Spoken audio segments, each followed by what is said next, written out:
Hey, how's it going, guys? I think that I got a tip that's going to help out a lot of people who own the BMW Z4.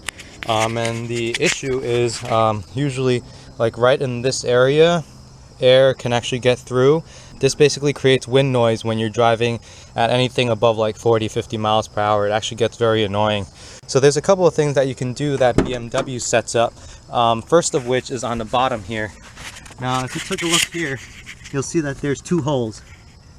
This hole right here, the one that's closest to the front of the car, is what you want to adjust. And as you can see, mine is already maxed out, meaning it is already completely away from the car as possible. So you can move this left and right kind of to basically cause this window to go towards and away from the car.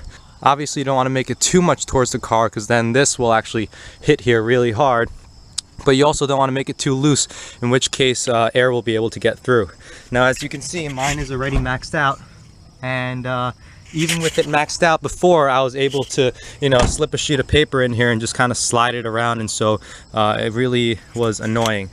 One other thing that you can do is move this piece, this lock, a little bit closer by releasing these two Torx screws and then pushing it in. As you can see here, mine was moved a little bit in. And so I really maxed out all of the things that was provided by BMW, and still I was having this wind noise here. I'll show you guys in just a second the steps that you can take in order to remove this wind noise. Okay, so we're on the passenger side now, and as you can see, my passenger door is closed, but if you look here, I can just slip pieces of paper in, and you'll see how I could just find areas where it would just slip right in. Oh, right here. You see that? So this obviously should not be the case, and this is the way that you fix it. So first, you want to open your top a little bit. Right about there is fine, and you want to take this rubber piece off. As you can see here, this rubber piece I've already filled up with some foam inside so that it's more swollen, but still that wasn't enough for me. So I figured out today what you can do is this black piece right here. We're going to undo these with T25 Torx screws, and then we're going to basically bring this out a little bit further on the bottom edge here so that you can't slip pieces of paper through, and therefore you'll cut down on the wind noise.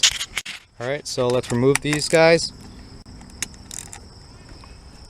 You basically don't even have to remove it all the way. I did on the other side because I wasn't sure what I was looking at.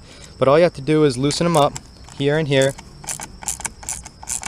And depending where your wind noise is, if it's up here, you'll loosen it up here and add something. Or if it's down here, obviously you add it right here. So as you can see, once this is loosened, this becomes fairly loose. And what I'm going to do is just slip something in there. So what I have here, I think they call it like foam board or something, where they really use this stuff for signs. So what I'm going to do is just slip this right in there so that the bottom sticks out a little bit further. And I'm just gonna do the opposite, which is tighten everything back down. As you can see, it gives me about, I would say, maybe almost a 1/4 inch extra. And that's basically it. Just go for a test drive and you'll see that your wind noise has improved a lot, especially if you've been getting wind noise in this general area.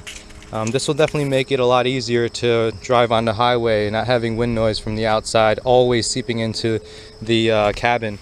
And when I put this on a forum, people said that I should just turn up the stereo. Sometimes you don't want to play music, and when you don't play music, it gets very annoying. So this will definitely make the car a little bit easier to deal with on a daily basis. Alright, so once you're done with this, it should be impossible to stick pieces of paper anywhere along the entire window. And this tells you that the wind noise won't actually get through. I hope this little tip was able to help you. If you guys have any questions, leave it in the comments below, and I'll see you guys next time.